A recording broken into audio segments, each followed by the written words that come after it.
नमस्कार, मैं गोविंद मीणा केंद्रीय विद्यालय जैतपुर। इस वीडियो में हम क्लास 7 में हिस्ट्री का जो फर्स्ट चैप्टर है उसको स्टडी करेंगे, ट्रेसिंग चेंजेस थ्रू 1000 ईयर्स, यानी हजारों वर्षों के दौरान हुए परिवर्तनों की पड़ताल। एक्चुअली क्या है, जो सिक्स क्लास थी ना, हमने उसमें एंशंट हिस्ट्री को पढ़ा था, प्राचीन भारत को स्टडी किया था। अब सेवन्थ क्लास में हम मेडिवल हिस्ट्री को स्टडी करेंगे, और जैसे हम एट्थ क्लास में जाएंगे तो हम मॉडर्न हिस्ट्री, जो इंडियन मॉडर्न हिस्ट्री है ना, उसको स्टडी करेंगे।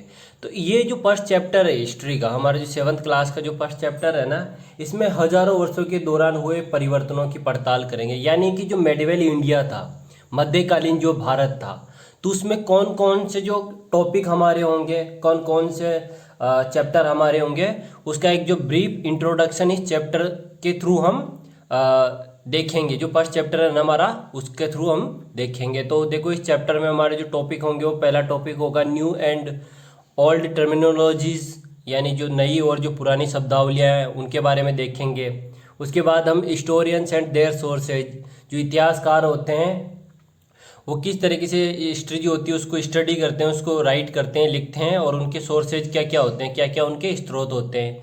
इसके अलावा जो थर्ड टॉपिक होगा हमारा, होगा new social and political group. तो जो 7th सेंचुरी, जो 7वीं शताब्दी से लेके जो 17 जो सेंचुरी थी, 17वीं शताब्दी तक का जो टाइम पीरियड था, तो इसमें कौन कौन से सोशल ग्रुप और पॉलिटिकल ग्रुप थे, उनके बारे में एक ब्रीफ इंट्रोडक्शन इसमें लेंगे।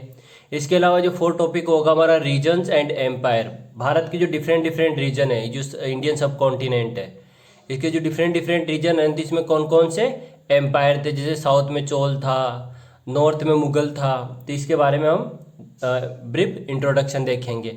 साथ ही साथ में जो 5 टॉपिक होगा हमारा, उसमें हम ओल्ड एंड जो न्यू रिलीजन्स हैं उसको भी देखेंगे। इसके अलावा जो 6 होगा हमारा, हिस्टोरिकल पीरियड, जिसमें हम टाइम फ्रेम करेंगे इंडियन हिस्ट्री को।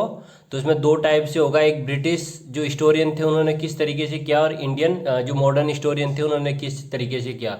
तो ब्रिटिश जो हिस्टोरियन थे उन्होंने तो जो हिस्ट्री थी ना, इंडियन हिस्ट्री, उसको हिंदू, मुस्लिम और ब्रिटिश हिस्ट्री में डिवाइड कर दिया। जबकि जो हिस्ट्री थी ना, सही तरीके से डिवाइड कैसे थी, एंशंट हिस्ट्री, मेडिवल हिस्ट्री और मॉडर्न हिस्ट्री। ठीक, तो हम जो चैप्टर है उसको शुरू करते हैं। तो देखो, जो हमारी टेक्स्ट बुक है वो हमेशा हमें साथ में रखनी है।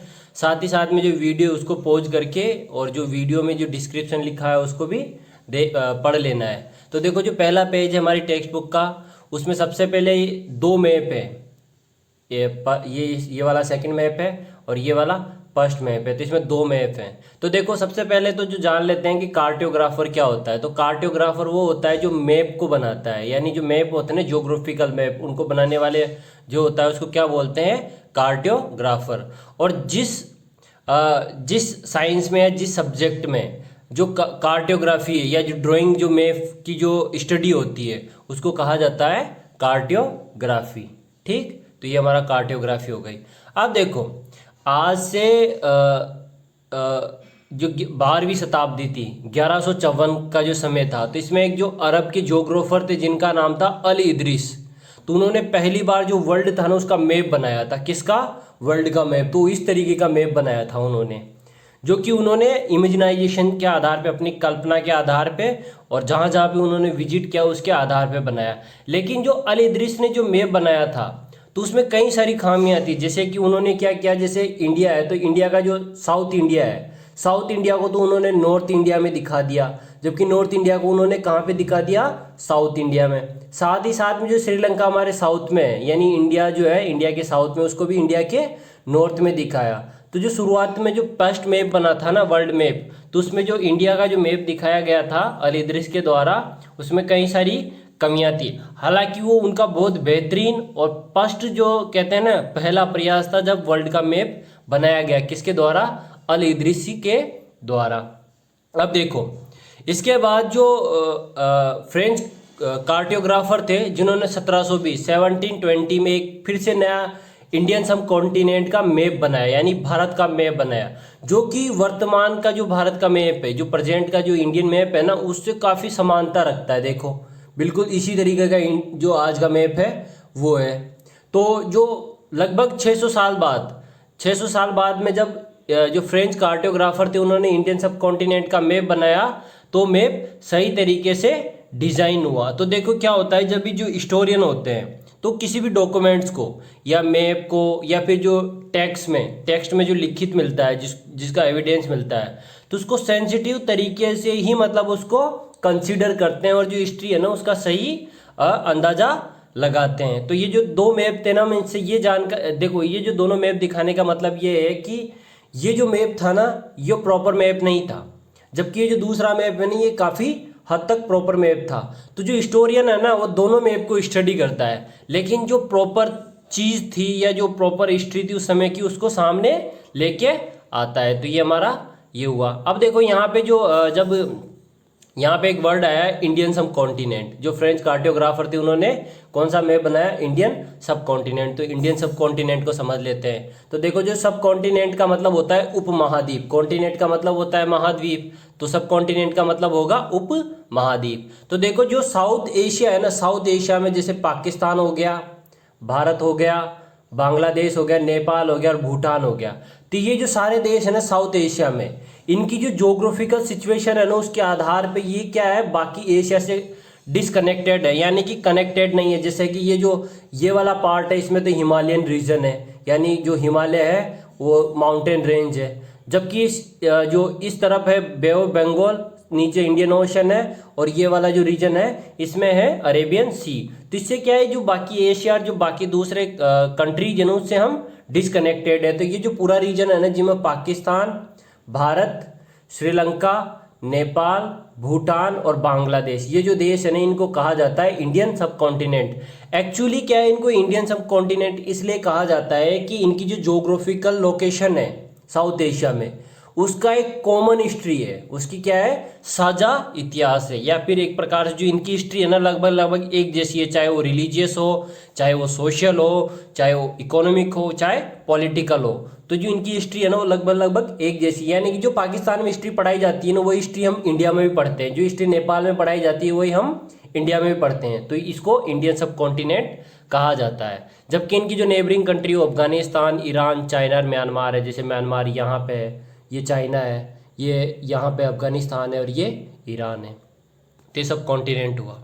इसके बाद देखो अब हमारा जो चैप्टर है ना उसका फर्स्ट टॉपिक शुरू होता है। तो देखो न्यू एंड ओल्ड जो टर्मिनोलॉजीज है, यानी कि जो नई और जो पुरानी शब्दावलियाँ है ना वो समय के साथ बदलती रही है। यानी जो हिस्टोरियन किसी भी रिकॉर्ड को निकालता है या किसी भी लैंग्वेज को समझने की कोशिश करता है तो उस समय में उस लैंग्वेज का किस आधार पे यूज हुआ था, उस शब्द का उस समय में किस आधार पे यूज हुआ था। तो देखो यहाँ पे जो एक केस स्टडी ली गई है हिंदुस्तान शब्द की। तो जो हिंदुस्तान शब्द है ना उसका किस किस तरीके से उस जैसे मेडिवल इंडिया में मेडिवल जो हिस्ट्री थी वहाँ पे किस तरीके से यूज हुआ था, और वर्तमान में जो हिंदुस्तान है वो किस लिए यूज हुआ था। जैसे मिनहाज सिराज एक राइटर थे जिन्होंने हिस्ट्री को लिखा है, पर्शियन थे, ये इंडिया में आए थे। तो इन्होंने जो हिंदुस्तान है, हिंदुस्तान जो शब्द है ना उसके लिए किसी एक पर्टिकुलर जगह के लिए यूज किया है, जो कि पंजाब, हरियाणा और जो गंगा और यमुना के बीच के जो क्षेत्र थे यानी जो रीजन थे उसके लिए हिंदुस्तान शब्द का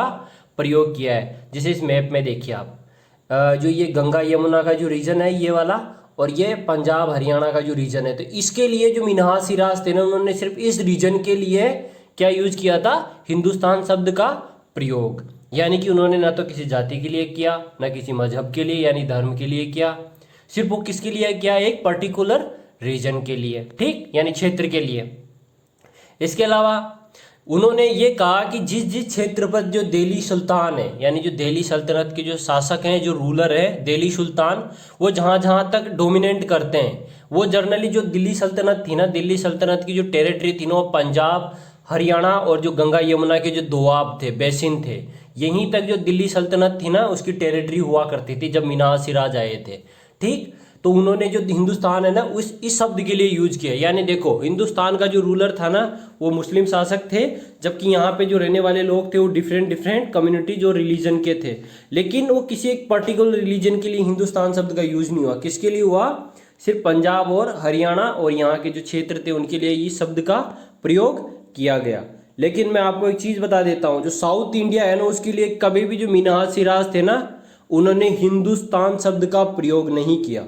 यानी कि हिंदुस्तान जो शब्द का प्रयोग हुआ है ना वो सिर्फ नॉर्थ इंडिया के लिए हुआ है, मिन्हाज सिराज ने जो हिस्ट्री लिखी है उसमें, ठीक। यानी नॉर्थ इंडिया के लिए किस शब्द का प्रयोग हुआ है? हिंदुस्तान। साउथ इंडिया के लिए बिल्कुल भी नहीं हुआ। तो देखो ये तो पहला हो गया, मिन्हाज सिराज ने हिंदुस्तान शब्द का प्रयोग कैसे किया। अब देखो इसके बाद जो बाबर थे, बाबर जो था वो जो मुगल एम्पायर था उसको इस्टेब्लिश करने वाले फर्स्ट रूलर थे। इन्होंने 1526 में इब्राहिम लोदी को और इब्राहिम लोदी जो कि दिल्ली सल्तनत के अंतिम सुल्तान थे उनको हरा के और जो था मुगल एम्पायर को इस्टेब्लिश किया दिल्ली में, ठीक। तो इन्होंने जो बाबर था, बाबर ने अपनी जो बुक थी, अपनी ऑटोबायोग्राफी थी बाबरनामा, तो उसमें हिंदुस्तान जो शब्द है ना उसका प्रयोग किया है यहाँ के जीव जंतुओं के लिए। फ्लोरा मतलब होता है वनस्पति या पेड़ पौधे, और फोना मतलब होता है जीव जंतु।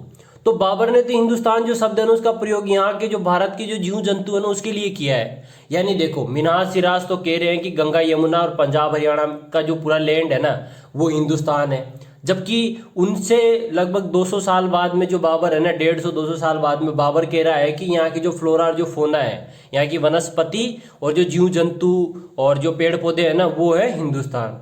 जबकि जो इसके अलावा एक और थे अमीर खुसरो, ये भी पोइट थे उस जमाने के 14th सेंचुरी के, तो इन्होंने हिंद शब्द का प्रयोग किया यहाँ के लोगों के लिए। तो देखो जो हिंदुस्तान शब्द है ना इसका डिफरेंट प्रयोग होता था कब? मेडिवल हिस्ट्री में, मेडिवल टाइम में, जब उनका समय था, जब मिन्हाज का समय था या फिर जब बाबर का समय था या फिर जब अमीर खुसरो का समय था, तो तब हिंदुस्तान का प्रयोग किसी पर्टिकुलर एक रीजन के लिए होता था। लेकिन अगर वर्तमान में हम हिंदुस्तान को देखेंगे तो देखो ये जो पूरा इंडिया है ना उसके लिए हम हिंदुस्तान शब्द का प्रयोग करते हैं। और देखो जो हिंदुस्तान शब्द है ना वो किसी भी एक पर्टिकुलर रिलीजन का नहीं है, ये सेकुलर वर्ड है, यानी ये सभी लोगों को समाहित करता है। जो हिंदुस्तान शब्द है ना ये सभी लोगों को समाहित करता है। तो इस तरीके से जो हिंदुस्तान था उसका पहले यूज होता था और वर्तमान में उसका यूज बदल गया। इसके अलावा देखो एक और वर्ड है, जैसे अजनबी होता है या जो परदेशी होता है या फॉरेनर होता है। तो आज जो परदेशी, फॉरेनर और जो अजनबी शब्द है इसका प्रयोग तो ये है कि कोई भी जो व्यक्ति जो इंडिया का नहीं रहने वाला है उसी को हम क्या कहेंगे? विदेशी या अजनबी या फॉरेनर। लेकिन पहले के ज़माने में जब ज़्यादा टेक्नोलॉजी डेवलप नहीं हुई थी, पूरी दुनिया में कम्युनिकेशन के साधन कम थे, तो जो फॉरेनर था ना उसका कोई भी जो एक जिसे कोई नहीं जानता है, अचानक कोई स्ट्रेंजर आ गया, यानी किसी दूसरे गांव का व्यक्ति भी आ गया ना तो उसको परदेशी बोला जाता था। जैसे मान लो राजस्थान का व्यक्ति अगर गुजरात में चला गया तो गुजरात के लोग राजस्थान के व्यक्ति को क्या बोलते थे? विदेशी। या फिर जैसे दिल्ली का व्यक्ति पास में उत्तर प्रदेश चला गया तो जो उत्तर प्रदेश के दिल्ली वाले लोगों को क्या बोलते थे? अजनबी या फॉरेनर। लेकिन आज जो फॉरेनर वर्ड है वो किस लिए यूज होता है? जो कि इंडियन ना हो, यानी भारत का ना हो, तो उसके लिए। तो देखो सिंपल सी बात है, हिंदुस्तान का जो प्रयोग था पहले डिफरेंट था, आज डिफरेंट है। फॉरेनर जो या अजनबी जो वर्ड है उसका पहले के समय में डिफरेंट यूज था, अब डिफरेंट है। ऐसे कई सारे वर्ड्स हैं, कई सारे शब्द हैं जिनका डिफरेंट डिफरेंट समय में डिफरेंट डिफरेंट मीनिंग और यूज रहा है। अब देखो जो हमारा इंडिया का नाम है वो कैसे डेरिवेट हुआ, यानी कि उसकी उत्पत्ति कैसे हुई। तो देखो हमारे देश जो है उसके दो नाम है, एक इंडिया है, एक भारत है, और तीसरा जो नाम है वो है हिंदुस्तान। तो देख लेते हैं इसको। तो देखो क्लास 6 में जो हमारा फर्स्ट चैप्टर था हिस्ट्री का, है ना, तो उसमें ही वहीं से हमने इस स्लाइड को लिया है। तो देखो जो इंडिया है ना, इंडिया शब्द आया है ईरानियन और जो ग्रीक लोग थे, ईरान के रहने वाले, और ग्रीक यानी जो यूरोप के जो साउथ का रीजन है ना वहाँ पे यूनान देश है उसको ग्रीक कहते हैं। और ईरान मतलब जो हमारे पाकिस्तान, जो पाकिस्तान है ना, पाकिस्तान के बिल्कुल पड़ोस में जो देश है वो ईरान है। तो इन लोगों ने जो हमारा देश है उसको इंडिया दिया, लेकिन उसकी भी एक कहानी है। वो क्या थे?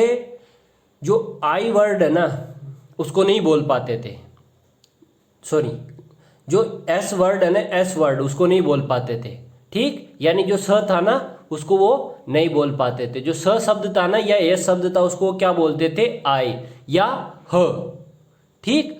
तो उन्होंने जब वो सिंधु नदी के पास में आए, ये जो सिंधु नदी है जो भारत पाकिस्तान से होते हुए अरेबियन ओशन में सी में गिरती है, तो इसके पास आए तो उन्होंने ये कहा कि जो सिंधु नदी है, सिंधु नदी के जो पूर्व में रहने वाले लोग हैं, यानी इस पार्ट में रहने वाले लोग हैं, वो कौन है? हिंदू या इंडस। तो उन्होंने वो सिंधु शब्द बोल ही नहीं पाए। सिंधु क्या है, संस्कृत का एक शब्द है जिसको बोलना नहीं आता था, तो इसको क्या बोलते थे, इंडस बोलते थे। और इस तरफ जो जितने भी लोग रहते थे इंडस रिवर के ईस्ट में, यानी जो सिंधु नदी उसके पूर्व में जितने भी लोग रहते थे उनको क्या बोलते थे, इंडस। और फिर धीरे धीरे यही इंडस क्या बन गया, इंडिया। तो जो इंडिया वर्ड है ना किसने दिया, ईरान के लोगों ने और ग्रीक के लोगों ने। तो हमारे देश का नाम इंडिया इस तरीके से पड़ा।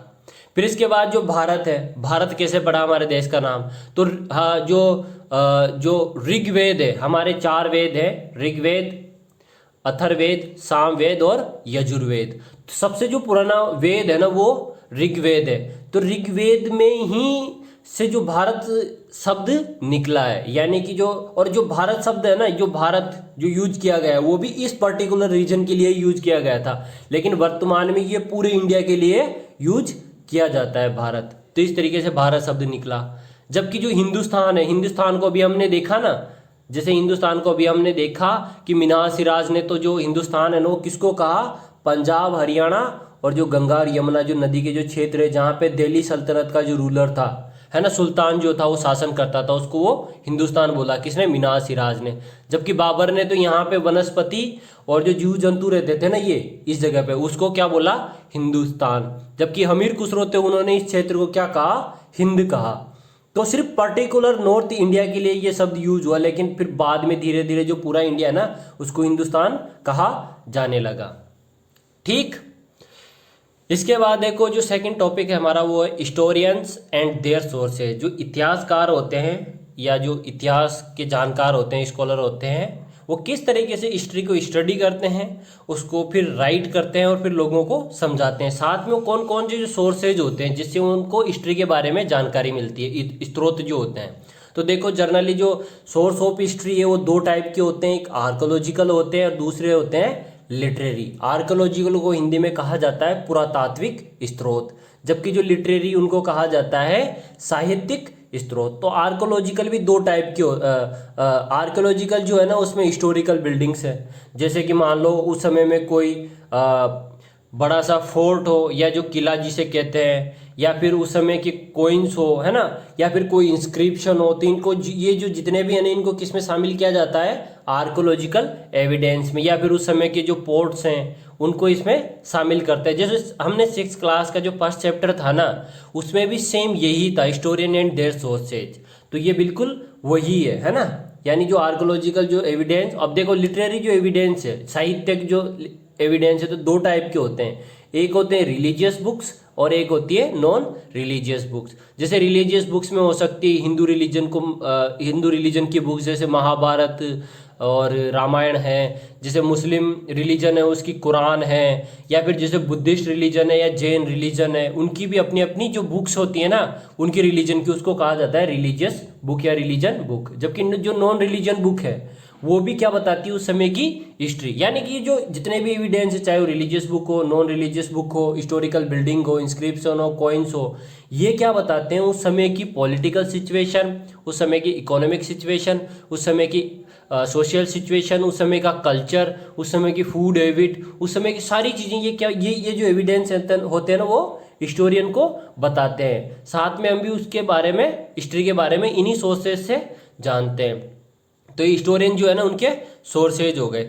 अब देखो जो आर्कोलॉजिकल सोर्सेज है, आर्कोलॉजिकल सोर्सेज में हमने जाना कि हिस्टोरिकल बिल्डिंग्स होती है। तो देखो हिस्टोरिकल बिल्डिंग्स में क्या क्या हो सकते हैं, मोनूमेंट्स है ना, या फिर टेम्पल्स हो सकते हैं, बड़े बड़े जो मंदिर होते हैं, कोइंस हो सकते हैं, जो सिक्के होते हैं, ये देखो।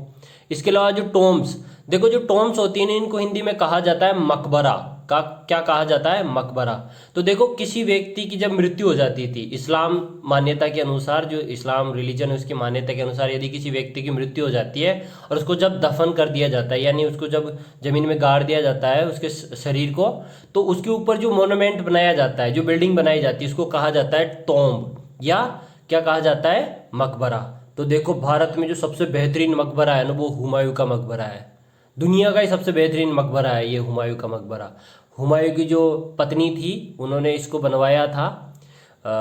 तो ये दिल्ली में स्थित है और बहुत ही शानदार जगह है, ये देखने लायक जगह है। ठीक, तो इसके बाद है जो, इसके अलावा देखो और कौन कौन से हो सकते हैं, लॉर्ड्स ऑफ रिटर्न अकाउंट्स होते हैं, ऑटोबायोग्राफी होती है, फार्मांस होते हैं, अकाउंट ऑफ जो फॉरेन से यानी जो विदेश से जो यात्री आते हैं वो भी हमारे देश के बारे में कई सारी डिटेल लिख के गए हैं और उन्होंने भी जो डिटेल्स है ना वो बताई है। तो उससे भी क्या है, हमें जो मेडिवल हिस्ट्री, जो मेडिवल इंडिया या फिर एंशिएंट हिस्ट्री हो या मॉडर्न हिस्ट्री, उसके बारे में जानकारी मिलती है। तो इस तरीके जो हिस्टोरियन है ना उनके कितने सोर्स हो गए, दो टाइप के सोर्स होते हैं, एक आर्कोलॉजिकल होता है और दूसरा लिटरेरी होता है। तो आर्कियोलॉजिकल जो सोर्स है उसमें हिस्टोरिकल बिल्डिंग आती है, इंस्क्रिप्शन आते हैं, कोइंस आते हैं, टेम्पल्स आते हैं, मोनूमेंट्स आते हैं, टोम्स आती है, पेंटिंग आती है।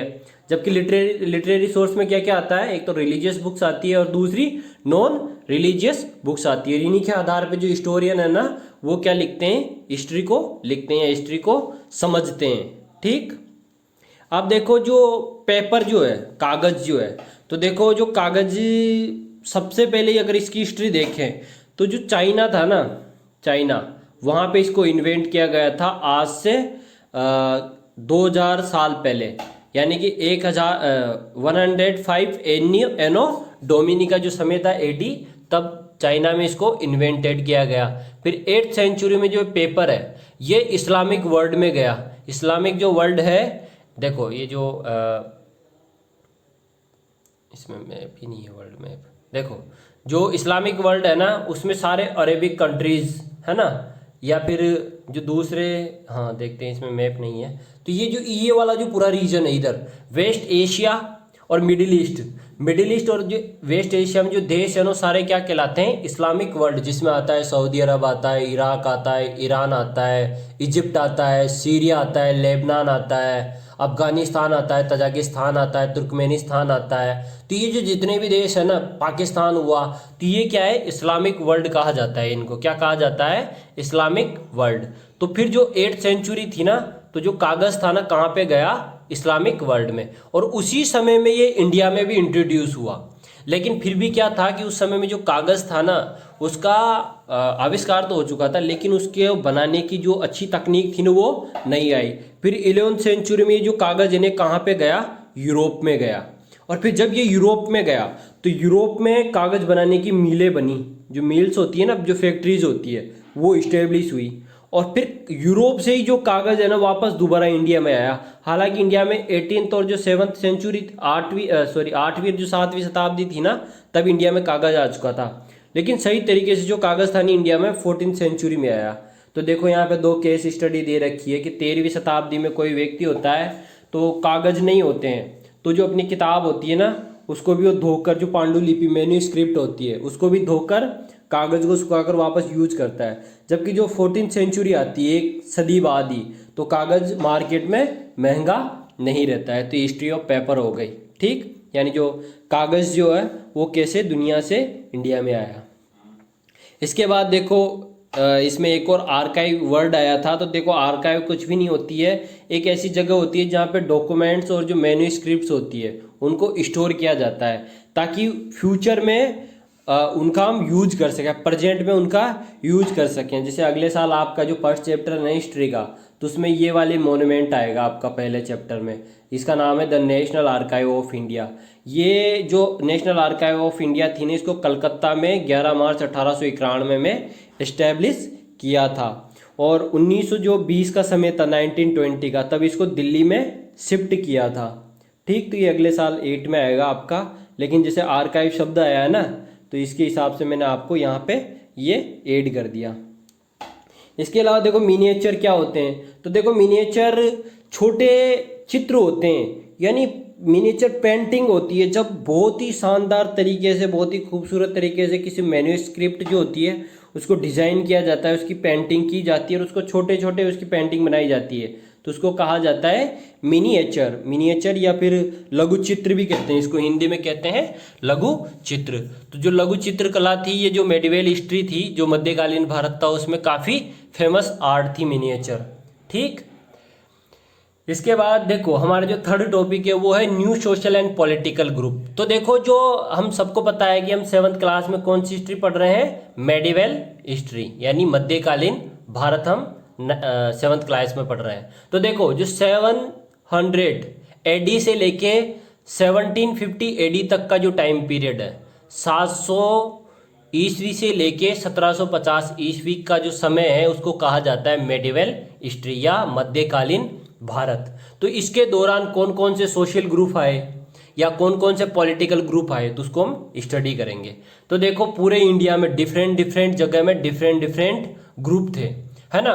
और जब जैसे देखा जाए ना तो जैसे नॉर्थ इंडिया का ये जो पार्ट था, वेस्ट और जो नॉर्थ इंडिया, यहाँ पे राजपूत थे, या फिर जो महाराष्ट्र का जो पार्ट था यहाँ पे राष्ट्रकूट थे, या फिर जो साउथ इंडिया में जाओगे तो चोल, चेर, पांड्याज ये लोग थे, बंगाल में पल्लव थे, है ना।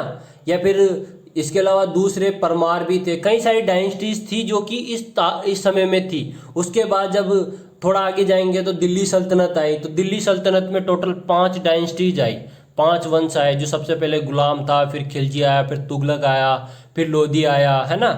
और इस तरीके से वहाँ पे डिफरेंट डिफरेंट जो डायनेस्टीज थी वो आई। फिर उसके बाद मुगल डायनेस्टी आई जिसने पूरे इंडिया में लगभग शासन किया।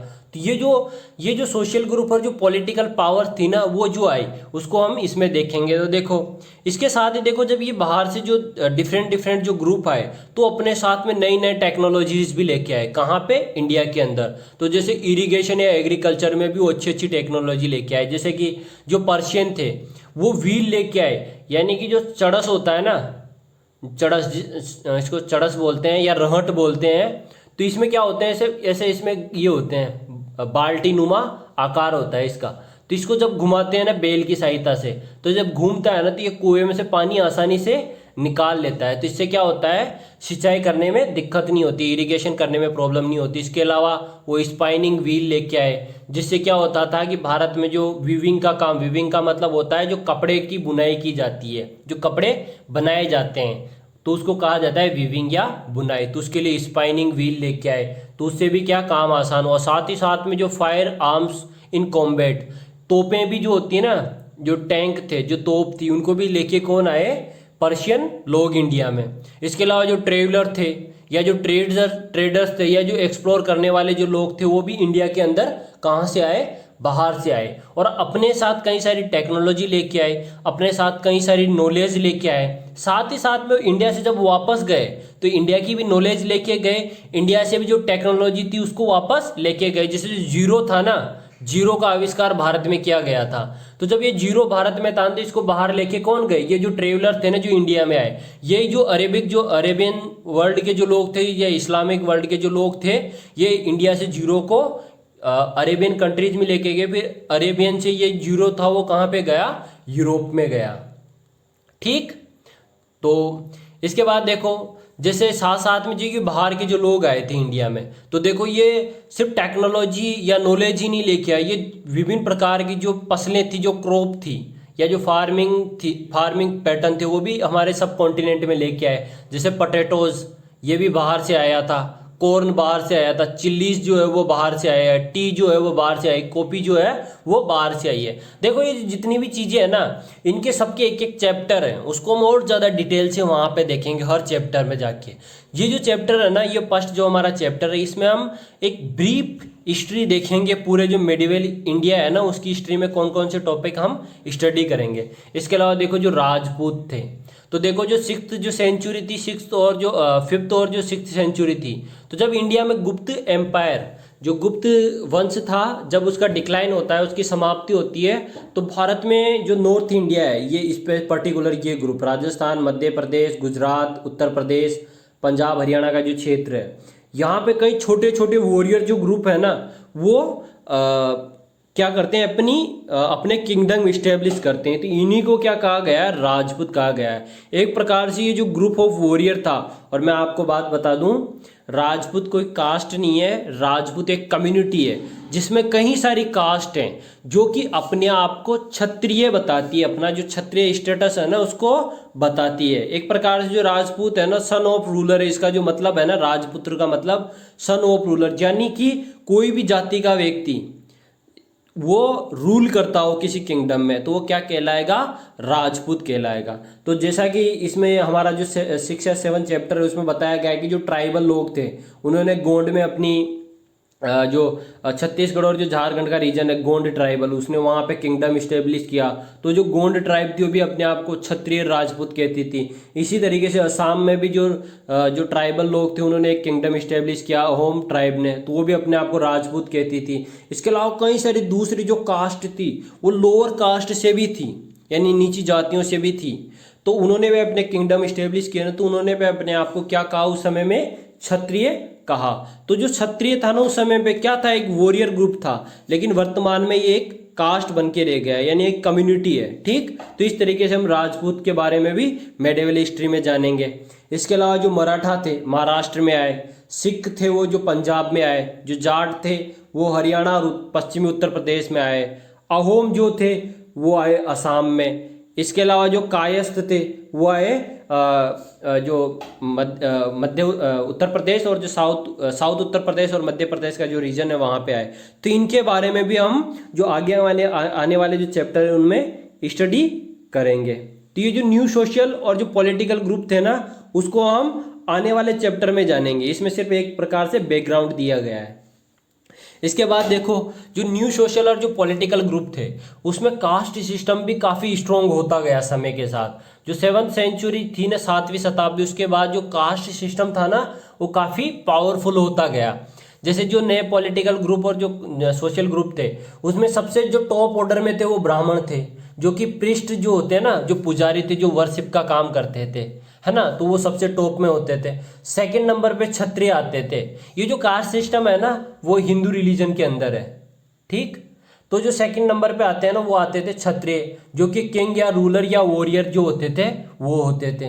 थर्ड नंबर पे आते थे वैश्य, जो कि मर्चेंट, क्राफ्ट्समैन, जो कि किसी चीज़ को बना रहे हैं, या फिर लैंड ओनर, या फिर स्किल्ड जो वर्कर थे वो किस में आते थे, वैश्य में। और थर्ड जो लास्ट था वो जो होता था शूद्र। शूद्र में जो फार्म वर्कर और जो अनस्किल्ड लोग थे या जो सर्वेंट थे, जो कामगार थे वो आते थे।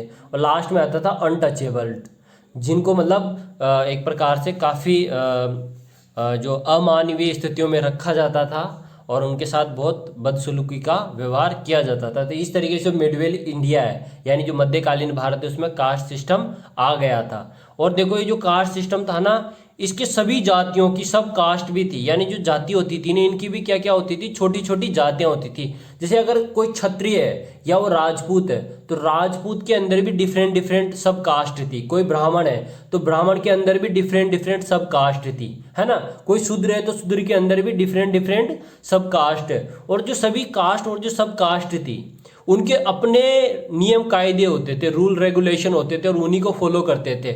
और उनको फॉलो करवाने के लिए क्या होती थी, जाति पंचायत। तो इस तरीके से जो मध्यकालीन भारत है उसमें कास्ट सिस्टम विद्यमान था। हालांकि देखो ये जो वर्ण व्यवस्था थी हमने इसको 6th क्लास में भी स्टडी किया था, और हमने जाना था कि जो वैदिक पीरियड था, वैदिक पीरियड में जो कास्ट सिस्टम था ये वर्क बेसिस पे था। अगर कोई व्यक्ति वर्शिप का काम करता है तो ब्राह्मण होगा, कोई व्यक्ति अगर वॉरियर है तो वो क्षत्रिय होगा, कोई बिजनेस करता है तो वो वैश्य होगा, और कोई फार्मर है तो वो क्या होगा, शूद्र होगा। लेकिन जो पोस्ट वैदिक पीरियड आया, वैदिक काल के बाद जो पोस्ट वैदिक पीरियड आया या फिर उत्तर वैदिक काल आया, उसमें क्या हुआ, ये बर्थ बेसिस पे हो गए।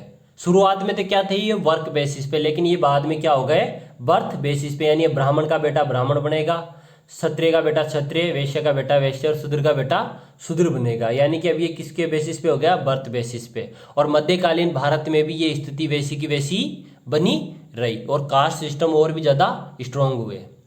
इसके बाद देखो जो डिफरेंट डिफरेंट रीजन है उसमें कौन कौन सी डायनेस्टीज थी। देखो इनको सबको हम जो हमारे डिफरेंट डिफरेंट चैप्टर होंगे उनमें स्टडी करेंगे। जैसे जो सेकंड चैप्टर है हमारा इसके बाद, तो उसमें जो चोलाज है उसके बारे में केस स्टडी है।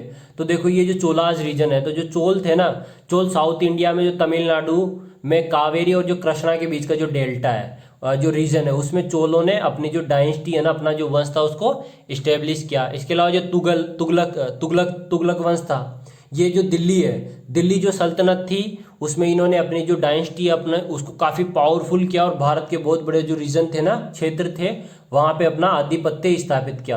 देखो जो चोल थे ना, उन्होंने तो भारत ही नहीं, बंगाल की खाड़ी और यहाँ तक कि इंडोनेशिया, जावा, सुमात्रा, थाईलैंड, कंबोडिया, यहाँ तक भी अपना शासन स्थापित किया था चोलों ने।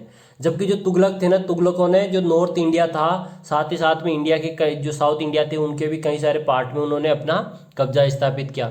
जबकि जो जब मुगल आए, चैप्टर 4 में हम मुगल को स्टडी करेंगे इसी टेक्स्ट बुक में, तो मुगलों ने तो जो इंडिया है ना उसके साउथ इंडिया की जो पार्ट है ना वहाँ तक भी अपनी डायनेस्टी इस्टेब्लिश कर ली और अपना शासन स्थापित कर लिया। तो कई सारी डायनेस्टीज 700 AD टू 750 AD तक, यानी 700 ईस्वी से लेके 1750 ईस्वी तक का जो पीरियड है उसमें कई सारी जो वंश है, डायनेस्टीज है, किंगडम है, एम्पायर है, उनको हम स्टडी करेंगे। तो उनमें चोल होंगे, तुगलक होंगे, मुगल होंगे, खिलजी होंगे, गुलाम होंगे, है ना, या फिर राष्ट्रकूट होंगे, चेर होंगे, पांड्या होंगे, पल्लव होंगे, राजपूत होंगे। तो इन सबको हम इसी टेक्स्ट बुक में आगे धीरे धीरे स्टडी करते जाएंगे। साथ ही साथ में देखो जो दिल्ली सल्तनत है, तो जो दिल्ली सुल्तान है ना उसमें सबसे जो पहला पावरफुल सुल्तान था ना वो था गयासुद्दीन बलबन। ये दिल्ली सल्तनत की जो राजगद्दी थी उसमें बैठा था 1266 में, यानी 1266 टू 1287, यानी 21 ईयर्स तक, 21 सालों तक ये जो दिल्ली सल्तनत है उसकी राजगद्दी में बैठा था। और इसने अपने एम्पायर को इतना ज़्यादा एक्सटेंड किया कि इसने बंगाल, जिसको उस समय में क्या कहा जाता था, गोंड, जो बंगाल था ना उसको गोंड कहा जाता था। गजनी, जो अफगानिस्तान का जो क्षेत्र है ना उसको गजनी कहा जाता था। इसके अलावा जो द्रविड़, जो साउथ इंडिया की जो पार्ट है उसको द्रविड़ कहा जाता था। तो यहाँ तक इसने अपना जो एम्पायर था ना, दिल्ली का एम्पायर, उसको स्थापित कर लिया था। तो गुलाम वंश में जो गयासुद्दीन बलबन आया था वो काफ़ी पावरफुल शासक था। देखो जो गयासुद्दीन बलबन था ना, उससे पहले इल्तुतमिश, फिर जो रजिया सुल्ताना, ये भी गुलाम डायनेस्टी से थी। तो ये जो गयासुद्दीन बलबन है इनके बारे में भी हम आगे वाले जो चैप्टर आएंगे उसमें स्टडी करेंगे। इसके बाद जो लैंग्वेज एंड रीजन है, तो जिस तरीके से आज इंडिया में इतनी सारी लैंग्वेजेस हैं, इतने सारे डायलेक्ट है यानी बोलियां हैं, उसी तरीके से उस समय में भी जो मेडिवल हिस्ट्री इंडिया है ना उस समय भी कई सारी लैंग्वेज थी।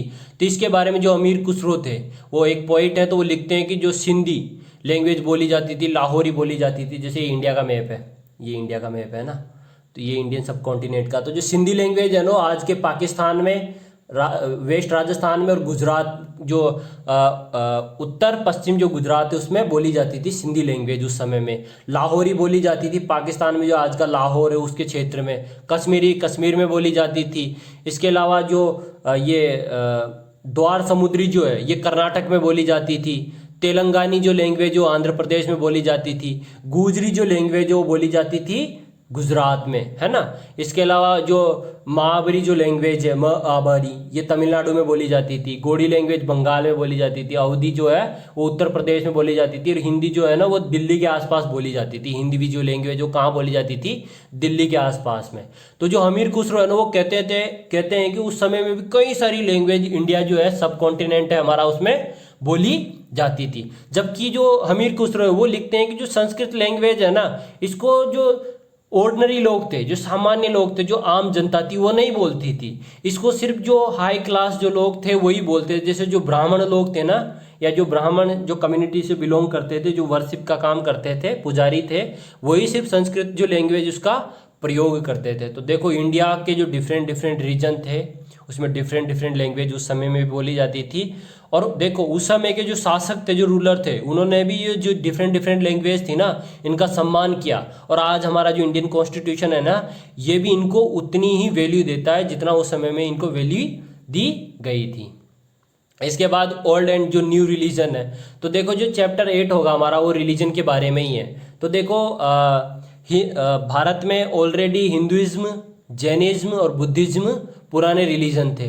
लेकिन जो 7th सेंचुरी आती है, 700 जो AD का जो समय आता है, उस समय में भारत में एक नया रिलीजन आया, वो था इस्लाम। तो भारत में कौन सा रिलीजन आया, एक नया रिलीजन आया, वो था इस्लाम। तो इस जो अरेबियन जो कंट्रीज थी, जो इस्लाम वर्ल्ड था, वहाँ से माइग्रेंट्स और जो मर्चेंट थे वो इंडिया में आए और उन्होंने धीरे धीरे इंडिया में जो इस्लाम है उसको इंट्रोड्यूस किया। तो जो इस्लाम रिलीजन है, मुस्लिम जो रिलीजन है, तो उसकी जो पवित्र बुक है वो है कुरान शरीफ, है ना। और उनके जो गॉड हैं, ओनली वन गॉड जो है वो कौन है, अल्लाह है। यानी उनके जो भगवान है, जो ईश्वर है, वो कौन है? अल्लाह है। ठीक, तो ये जो 7वीं शताब्दी थी, जो 7वीं शताब्दी थी, तब इस्लाम भारत में आया। जबकि इस्लाम के आने से पहले इंडिया में कौन कौन से रिलीजन थे? हिंदुइज्म था, जैनिज्म था, बुद्धिज्म था, या फिर दूसरे कई सारे जो ट्राइबल्स थी उनके अपने खुद के रिलीजन या कस्टम थे। अब देखो इसके साथ साथ में देखो जो मिडिवल हिस्ट्री, उसमें हम भक्ति मूवमेंट को भी जानेंगे। तो देखो क्या था कि जो हिंदुइज्म था ना इंडिया में, तो उसमें कई सारी कुरीतियाँ आ गई थी, अंधविश्वास आ गए थे।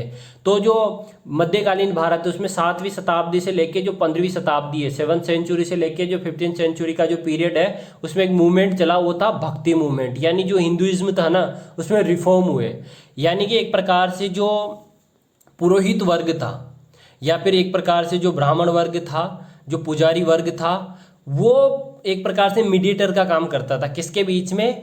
भगवान के बीच में और इंसान के बीच में। लेकिन भक्ति मूवमेंट ने उस चीज़ को नकार दिया, यानी कि अब कोई भी व्यक्ति भगवान से सीधा संबंध स्थापित कर सकता है, उसको बीच में किसी भी मीडिएटर की जरूरत नहीं है। यानी जो परमात्मा है, जो खुद जो भगवान है, जो ईश्वर है, उससे सीधा संबंध किसका हो गया? व्यक्ति का। यानी व्यक्ति मतलब आत्मा और परमात्मा, यानी भगवान और व्यक्ति की तो हो गई आत्मा, है ना, और भगवान हो गया परमात्मा। तो इनके बीच में जो मिलन था ना वो सीधा हो जाएगा। यानी कि जो भक्ति मूवमेंट था ना, उसने जो जितने भी अंधविश्वास थे हिंदू रिलीजन में, हिंदुइज्म जो था उसके, उनको दूर किया। इसको हम और भी ज़्यादा डिटेल से देखेंगे चैप्टर 8 में। बहुत मज़ेदार टॉपिक है ये। ठीक, इसके अलावा इस्लाम जो रिलीजन है उसमें भी एक अलग से जो सेक्ट है ना वो चलता है, सूफीज्म। तो जो सूफीज्म है ना, ये मिस्टिकल फॉर्म ऑफ इस्लाम है। यानी जो इस्लाम में जो कट्टरवाद था उससे हटके एकदम जो इस्लाम है ना उसको सही तरीके से रिप्रेजेंट किया है। हालांकि जो इस्लाम है ना उसकी शिक्षाएं भी बहुत बेहतरीन शिक्षाएं हैं। इस्लाम में भी कई अच्छी अच्छी शिक्षाएं जो कुरान शरीफ में दी गई हैं। लेकिन इस धर्म में भी क्या हुआ, इस्लाम में भी समय के साथ साथ धीरे धीरे इसमें भी कुछ कुरीतियाँ और अंधविश्वास आए। तो उनको दूर करने के लिए जो था ना सूफीज्म चला, एक प्रकार का मिस्टिकल फॉर्म ऑफ इस्लाम था ये। इसमें क्या होता था कि जो बंदा मतलब व्यक्ति और खुदा मतलब ईश्वर, उनके बीच में एक सीधा संबंध है, उसके बीच में कोई भी नहीं है। यानी कि एक रूहानियत है। रूह का मतलब होता है आत्मा, रूह का मतलब होता है आत्मा या सोल। तो उनके बीच में एक रूहानियत है। किसके बीच में? खुदा के बीच में और बंदे के बीच में। तो इसी को कहा गया सूफीज्म। ठीक, तो सूफीज्म में क्या होता है कि जो बंदा होता है यानी जो व्यक्ति होता है वो भगवान की जो अल्लाह है उसकी क्या करता है, उससे अपना संबंध स्थापित करता है। तो जो ये संबंध स्थापित करता है ना उसी को कहा जाता है रूहानियत। और देखो जो सूफीज्म की सबसे खास बात है, इसमें जो भगवान है ना, जो गॉड है यानी जो अल्लाह है, अल्लाह को प्रेमिका माना गया है। यानी जो लवर होता है ना, लवर माना गया है। लवर के रूप में उनकी पूजा की जाती है। किसकी? गॉड की। जबकि जो खुद बंदा है वो क्या बनता है? प्रेमी बनता है। वो क्या बनता है? आशिक बनता है। ठीक, तो इस तरीके से जो सूफीज्म है उसको हम और भी ज़्यादा डिटेल से देखेंगे चैप्टर 8 में। ठीक, इसके अलावा देखो जो सूफीज्म है ना उसमें सबसे जो फेमस और जो बहुत मशहूर जो पोइट थे, जो शायर थे, वो थे रूमी। ये रूमी का स्टेचू है जो कि तुर्की में है। इनको आप पढ़ो, बहुत बेहतरीन इन्होंने जो सूफीज्म है उसको रिप्रेजेंट किया है। इसके बाद देखो जो हिस्टोरिकल पीरियड है उनको देखते हैं। तो देखो जो हिस्टोरिकल पीरियड है ना, तो उसको हम, तो देखो सिंपल सी बात करें तो देखो भारत की जो हिस्ट्री है ना उसको हम 2-3 पार्ट में डिवाइड करते हैं। सबसे पहला जो पार्ट आता है वो एंशेंट हिस्ट्री है, जो कि 7वीं शताब्दी तक है। यानी जो शुरू से लेके, यानी जो इंसान की जो बिगिनिंग हुई थी इंडिया में, यानी जब इंसान की उत्पत्ति होती है तो उससे लेके जो 700 तक का जो समय है, 7th सेंचुरी तक का जो पीरियड है ना, तो उसको कहा जाता है एंशेंट हिस्ट्री। 700 ईस्वी तक का जो समय, शुरू से लेके, बिगनिंग से लेके, शुरू से लेके 700 तक का जो समय वो है प्राचीन भारत। अब 700 से लेके जो 1700 यानी 700 टू 1750 AD तक का जो समय, 700 से लेके 1750 तक का जो समय, उसको कहा जाता है मेडिवल हिस्ट्री यानी मध्यकालीन भारत। जबकि 1750 से लेके 1947 या 1950 तक का जो पीरियड है, 1750 से लेके 1947 तक का जो पीरियड है उसको क्या कहा जाता है? मॉडर्न हिस्ट्री कहा जाता है। तो इस तरीके से देखो जो हमारा जो देश है ना उसकी हिस्ट्री को डिवाइड किया गया है। लेकिन जो ब्रिटिशर थे, ब्रिटिशर ने डिवाइड एंड रूल की पॉलिसी अपनाते हुए भारत में फूट डालो राज करो की नीति अपनाते हुए भारत का जो हिस्ट्री है ना उसको 3 पार्ट में डिवाइड किया। पहली हिस्ट्री उसको जो एंशियंट हिस्ट्री जो होती थी उसको क्या कहा गया, उन्होंने हिंदू रिलीजन कहा, हिंदू हिस्ट्री कहा। फिर उसके बाद जो मध्यकालीन भारत है जो मेडिवल हिस्ट्री उसको क्या कहा उन्होंने, मुस्लिम हिस्ट्री कहा। और फिर बाद में जो मॉडर्न इंडिया है उसको क्या कहा उन्होंने, ब्रिटिश हिस्ट्री कहा। तो जो जेम्स मिल थे, जेम्स मिल एक जो ब्रिटिश जो हिस्ट्री ऑफ जो ब्रिटिश इंडिया है उसको उन्होंने हिस्ट्री को लिखा था। और जेम्स मिल जो एक थिंकर थे, फिलोसोफर थे और हिस्टोरियन थे जिन्होंने इंडिया की हिस्ट्री लिखी और वो ब्रिटिश के रहने वाले थे। तो उन्होंने जो हिस्ट्री है ना उसको 3 पार्ट में डिवाइड किया, हिंदू हिस्ट्री, मुस्लिम हिस्ट्री और ब्रिटिश हिस्ट्री। तो उन्होंने रिलीजन को बेसिस बनाया, हिस्ट्री का जो टाइम पीरियड जो है ना उसको फ्रेम करने के लिए किसको बनाया, रिलीजन को बेसिस बनाया।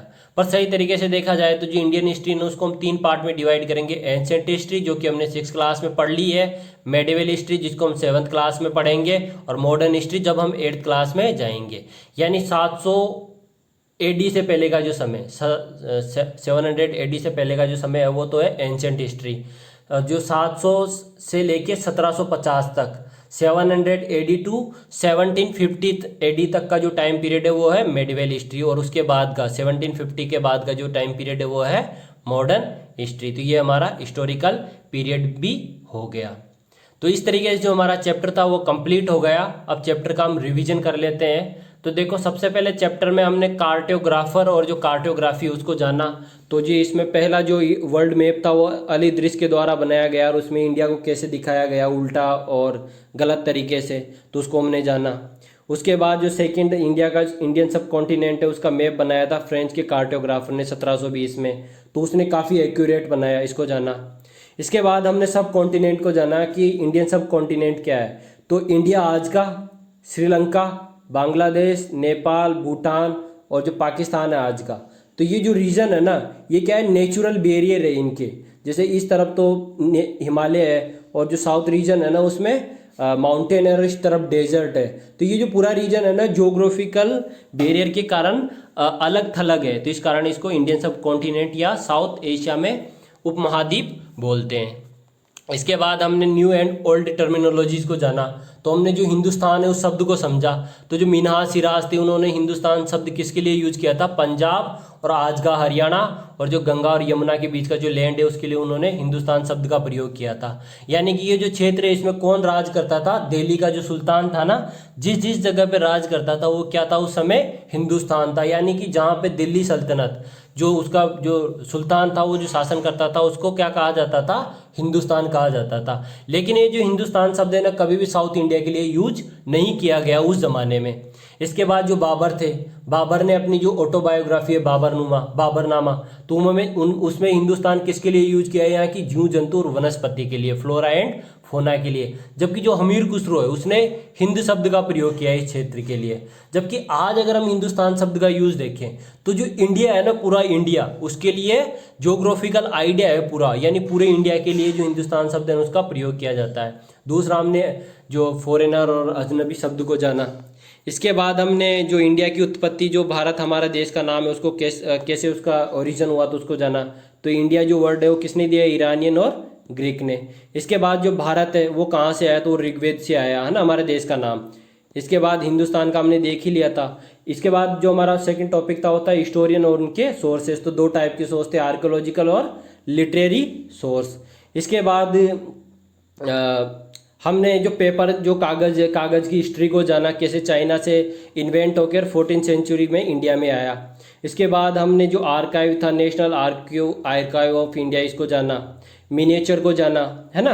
New social and political groups को जाना जो कि इंडिया में आए, है ना। तो वो क्या क्या अपने साथ लाए, जैसे राजपूत नए ग्रुप था, मराठा नए ग्रुप थे, सिख, जाट, अहोम, कायस्थ, ये सब क्या थे, नए पॉलिटिकल ग्रुप थे, है ना। इसके अलावा कास्ट सिस्टम को भी हमने मेडिवल इंडिया में जाना। रीजन में कई जैसे चोल, तुगलक, मुगल, गुलाम जो डायनेस्टी है ना उसको इंडिया के संदर्भ में हमने देखा। इसके बाद लैंग्वेज और जो रीजन क्षेत्र है उसके आधार पे भी हमने इसको देखा। इसके बाद जो न्यू एंड जो ओल्ड रिलीजन है इनके बारे में भी देखो जो लैंग्वेज है, तो लैंग्वेज का तो जैसा हमने जाना था कि जिस तरीके से आज डाइवर्सिटी है, लिंग्विस्टिक डाइवर्सिटी, इंडिया में पहले भी लिंग्विस्टिक डाइवर्सिटी थी और डिफरेंट डिफरेंट जो रीजन थे इंडिया के, वहाँ पे डिफरेंट डिफरेंट लैंग्वेज को बोला जाता था। जबकि जो संस्कृत थी वो पूरे लोगों के द्वारा नहीं बोली जाती, सिर्फ ब्राह्मण लोगों के द्वारा ही बोली जाती थी। जबकि ओल्ड और जो न्यू रिलीजन थे, तो पुराने रिलीजन भारत में ऑलरेडी हिंदुइज्म, जैनिज्म, बुद्धिज्म जैसे रिलीजन थे पहले से ही। और जो सातवीं शताब्दी है, जो 780 का जो पीरियड है, वहाँ पे एक नया रिलीजन इंट्रोड्यूस होता है, वो है इस्लाम। इस्लाम में ही हमने सूफीज़्म को जाना, और इसको आगे हम ज़्यादा डिटेल से जानेंगे चैप्टर 8 में। और भक्ति मूवमेंट को जाना हमने, है ना। इसके अलावा हमने जो हिस्टोरिकल पीरियड्स थे उनको किस तरीके से टाइम फ्रेम किया गया तो उसको जाना। जैसे ब्रिटिश हिस्टोरियन थे, उन्होंने इंडिया की जो हिस्ट्री है उसको 3 पीरियड में डिवाइड किया, हिंदू पीरियड, मुस्लिम पीरियड और ब्रिटिश पीरियड, जो कि किस पे बेसिस था, रिलीजन पे बेसिस था। जबकि जो मॉडर्न हिस्ट्री है उसको हमने एंशेंट हिस्ट्री, मेडिवल हिस्ट्री और मॉडर्न हिस्ट्री में डिवाइड किया है। ठीक, तो इस तरीके से जो हमारा चैप्टर है वो कंप्लीट हो जाता है। ये हमारी एसएसटी की जो लैब है केंद्रीय विद्यालय जैतपुर में, उसके बाहर ये लगा हुआ है। इसमें लिखा हुआ है, if you don't know your history you don't know what you are talking about. तो ये जो विचार है ये बारबरा मोजिका ने कहा है। इसके साथ ही हमारा जो वीडियो वो कंप्लीट हुआ। इस वीडियो को देखने के लिए आपका बहुत बहुत धन्यवाद। नमस्कार।